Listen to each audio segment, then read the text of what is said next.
So our next poet is a dear friend and an incredibly gifted musician, somebody who has been teaching, writing, poetry, and music in the youth correctional facilities, particularly in the probation camps, weekly for years, who has a fan base around the world, but does this mostly for free, and does the work that he does. Even the music that he makes, he gives away as a gift so people can hear it. And if people have the means and the desire to financially support him, then he accepts it. And so that way has been working for a while, and that's the way that he's here with us today. So please join me in welcoming Matt Sawaya.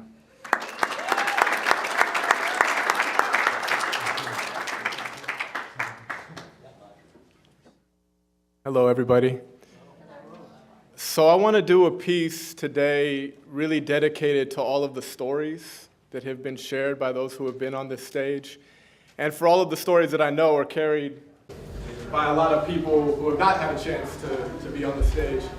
But just the idea that in this space, as we're talking about the legal system, that we're bringing our hearts and our openness into the space, which is oftentimes exactly what's left out of the legal space. Like we had the victims earlier who were speaking about that, and from the other standpoint as well, I think it's the case that openness to what is really at the root of these different issues that come up in our society, and every time that one of these incidents comes up, it should be a reminder to us that there is some underlying need for some kind of attention to that deeper healing.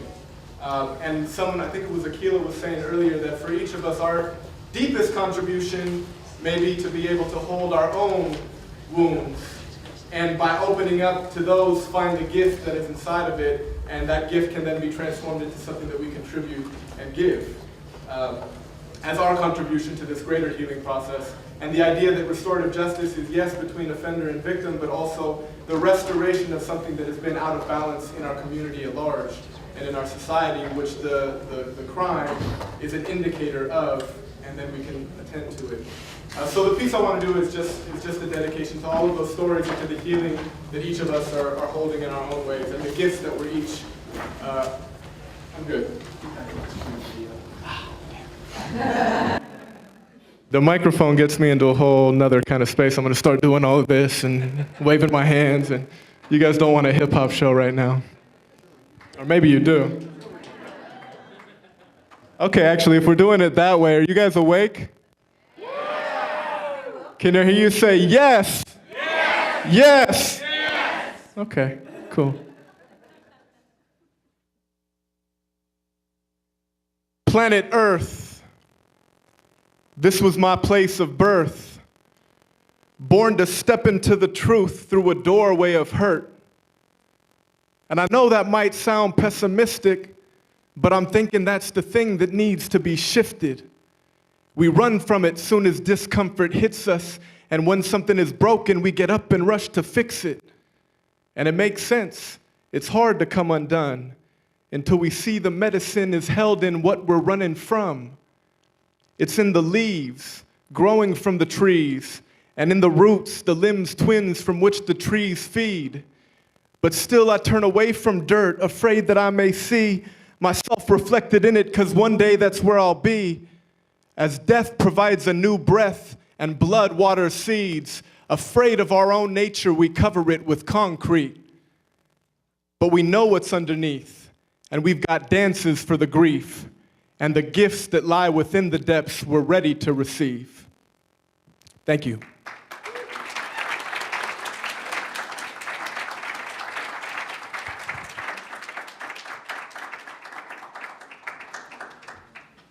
Thank you, Matt. So this brings us to the final part of our program today, which is the presentation of the Frankie Carrillo Award. This is the second time we've given it. And the lettering for the award, the description for the award is honoring one who hungers and thirsts for justice with integrity, courage, and relentless patience. And so we give this award for that reason, in acknowledging the people in our community who really have gone above and beyond, who really have reached out to help to heal, the people who are suffering because of violence and the people who are suffering for any reason.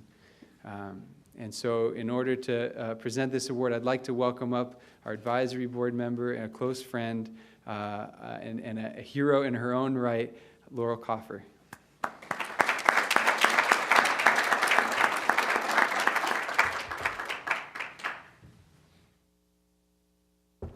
Hi. Forgive me if I'm going to read some of my notes, because some things just have to be read. I'm honored to be here today, particularly at this stage in the day, because I got to listen to everything else that was said, and I get to frame my comments as a result of that, with that in mind. And I can't think of anybody I'd rather be standing here talking about than my friend Herb. Herb only became a friend of mine very recently, and to my great sorrow, I lost him before our business was done. Fortunately, however, I now have his wife as my friend, and you'll meet her later. Herb was a great hero to me because he so exemplified what I've come to think of in this award. Herb really believed in restorative justice, and he believed in the restoration. He believed that justice is only achieved when a wrong is righted to the fullest extent possible for all stakeholders involved. We've heard all day long that some wrongs can't be righted, but the best thing we can do is try to reach and try to right them as best as possible. The spirit of this award is in the honor and recognition that its recipients, like Frankie Carrillo, the namesake of the award, have moved beyond themselves and their circumstances into the exceptional. And in doing so, they shed light on a new way of looking at old situations and forging a path for others to follow. Our path is restorative justice. In fact, in giving this award today to Herb Blake, and I'm deeply saddened that it's a posthumous honor, as I was not finished learning from him, and none of us were, he was only just beginning, we're setting the bar even higher for those who follow him. In my personal experience with Herb, and I want to make this brief, he sent me an email out of the blue one day. A friend of ours had thought to introduce us, and he wanted me to come be a guest on his radio show, as a number of people in this room have been. And I turned it around on him because I wasn't ready to be on a radio show. I actually am not thrilled with publicity or talking publicly, but I started asking him all about himself and tell me about you, because I like to listen.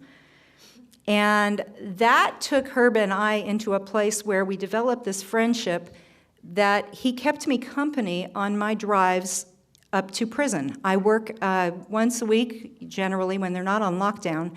I travel up to Chowchilla, to Valley State Prison for Women, where I run a volunteer program up there. And so Herb started talking to me for these 3.5 hour drives, and he would talk me the entire way from the San Fernando Valley to Chowchilla, 253 miles. And the gift he gave me during those conversations helped me to help the women I'm working with, and to this day they still do. One of the things he taught me, because I don't have experience yet in a men's institution, was he taught me the difference between how men congregate in prison and I was able to share with him how women congregate in prison. And both of us were kind of blown away by the difference, because neither one of us really knew. Men in prison congregate by forming groups of gangs, groups, around power structures. Women in prison form families. They become sisters, cousins, nieces, aunts, wives, husbands. They create entire family units. Herb helped me to understand how to speak to the women I work with who are hoping to be released from prison someday about how they can begin to understand the world outside, and how the world outside may not be prepared to accept them yet, and how they can build themselves away from convict to humanity, as Herb figured out how to do. I don't think anybody told him. He just figured it out. And I'll never forget the conversation we had one time. I was driving through the fog in Bakersfield, and he was saying to me, and I needed not to be on the phone in that moment, but I was so entranced by the conversation we were having that I couldn't not be on the phone. He was saying to me, when somebody comes out of prison, they may be completely transformed, but the world is not ready to accept that they have transformed. They come out a convict, and they have to put distance between themselves and that label. And so what they can do is they can go to church. Then they become a church member and a convict. And then they can volunteer somewhere, and then they become a volunteer and a church member and a convict. And then they get back as a member of their family, and then they're a family member, a church member, a volunteer, and a convict. And then they go to school, and they become a student, a family member, a church member, a volunteer, and a convict. And then they get a job, and then they become an employee, a family member, a student, a church member, a volunteer, and sometimes and by the time you get enough of those positive labels, people forget the convict. And that was how Herb counseled me to counsel the women I work with on their transition between inside and outside. And that was so valuable to me. And then the next day when I was in the prison, one of the women I work with asked me a question that allowed me to tell her exactly that and that process. And she was blown away. She said, I can do that. And I've repeated that story more times than I can remember now. And that was I think that was in November or December. So Herb really gave me some wonderful gifts. Besides his friendship, he helped me to help others in my work. Herb was dedicated. We had lunch one day with Herb's dear friend Joe and Dale, dear friends, and we talked about justice and what is justice and changing the story of justice. We were talking about restorative justice, and I got on my soapbox and begged them to not use those words. And that's a little antithetical to what we're doing here today, because I said, if it's justice, it is restorative. Let's just call it justice. Let's have a bigger goal here. The goal should be to change the dialogue about what justice is. Because if it isn't restorative, it does not achieve justice. And Herb said to me, wow, that's like the elephant. So let's get to the elephant in the room. It's actually here, but I wanted you to see what I was talking about. This refers to the principles of pluralism and the multiplicity of viewpoints. The notion that truth and reality are perceived differently from diverse points of view, and that no single point of view is the complete truth. No single piece of a puzzle can ever show us the entire picture. The story Herb told as we sat there at lunch that day was this, and I just want to read it because I don't want to forget any piece, about the elephant in the room.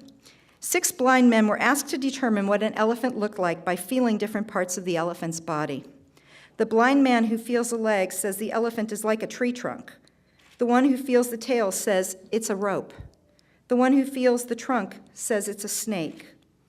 The one who feels the ear says it's a hand fan. The one who feels the belly said it's a brick wall.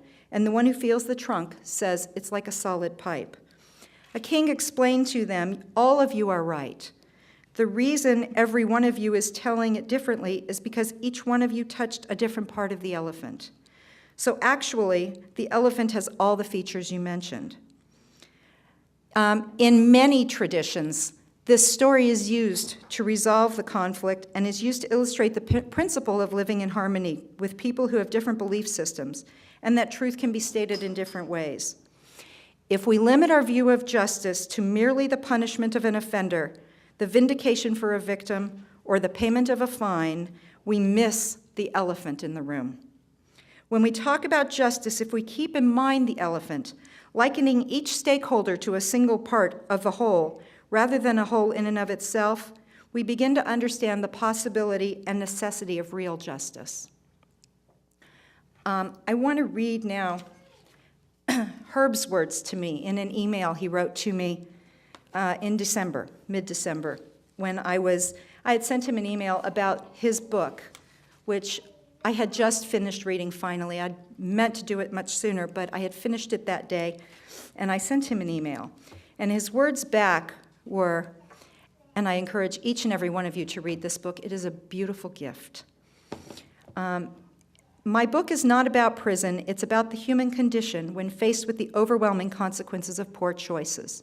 And what I do want to add here is that there is a biography of Herb in your program book today. But what that doesn't say is that Herb's poor choice was to take the life of a human being, which he deeply, deeply regretted, and tried to and worked to live in spite of and live down from the day he decided that he had made a poor choice, from the day he realized he could. And he would say that very, very readily. First thing he told me was what his crime was. So I just wanted to share that with you because this is really a story of restorative justice, Herb's story. As you see, my book is not about prison. It's about the human condition when faced with the overwhelming consequences of poor choices. Prison is actually a metaphor for the situations we find ourselves in that at certain points seem insurmountable. It is essential that women and men recognize we are more than the sum of our actions and change is possible. Whether the world changes to greet us is not guaranteed. However, the satisfaction that comes from knowing that a personal transformation has occurred is more than enough to justify the journey. That was Herb in a nutshell. And what Herb was trying to do, one person at a time, was to heal the world because he felt that that was now his job. And he was relentless at it. And it reminded me, I read a story recently in a book by one of our speakers this morning, Azim Khamisa, a beautiful book. I was sitting on an airplane not too long ago and read this little story in the book, and I thought, oh my God, that's perfect. And in that story, a man is caring for his young child, but he has a project to get done, and he needs something to keep his child occupied. And so he flips through a magazine, and he sees a page with a map of the world on it. So he tears out the page of the map, and he cuts it into little pieces and gives it to the child and says, here, put this back together, thinking it will take the kid forever and he'll get his project done. And the child surprises his dad and comes back very quickly with the whole thing put back together. And the father says to the child, how on earth did you do that so fast? And the little boy said, it was easy, Daddy. On every piece of the puzzle of the world, the other side was the piece of a face of a man. And I knew if I put the man back together, the world would come back together at the same time. That was Herb. This is both the legacy and the charge that Herb has left us with. We must work in every way we can to help put our world back together, one man at a time. And I'd like to bring up Diana Bombauer, Herb's wife.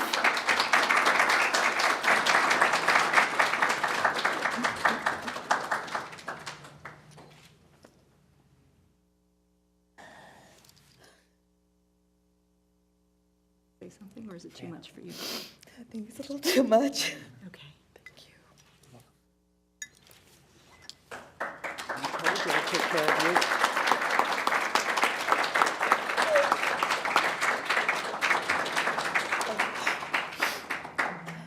It's okay. Do you want to say something? Thank you. Since he recently died, it's a little too emotional. But we have so much more to do.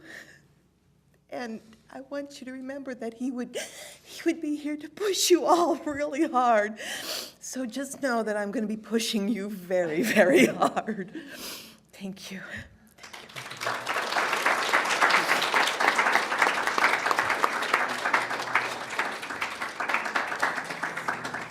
Thank you all. Scott, do you have anything to say? Or are we excused to refreshments?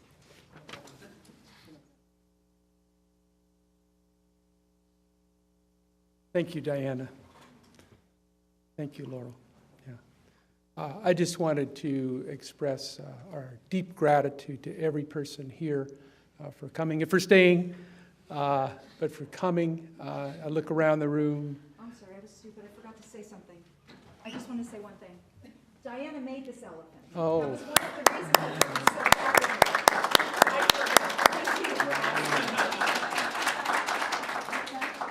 Thank you. Thank you. So I just want to express our deep gratitude on behalf of Seth and myself and all the other people that worked to put our conference together. I want to thank you for being here and supporting us. Obviously, this was a great, encouraging event. It gives everyone here hope that that great paradigm shift that we've heard about today is going on, okay? And so Steve Goldsmith talked about the great Martin Luther King quote about the arc of the moral universe is long, but it bends towards justice. And Barack Obama said it that great night when he got elected, but it doesn't bend by itself. Okay, so fellow benders, go forth. Thank you.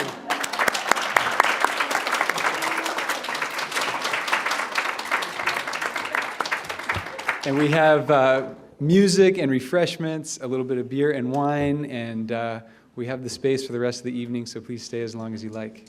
Thank you. And if anybody has poems they like to share, just shout them out. We didn't get you and Scott any pictures. Sure, Can we let's do do a some. picture over there?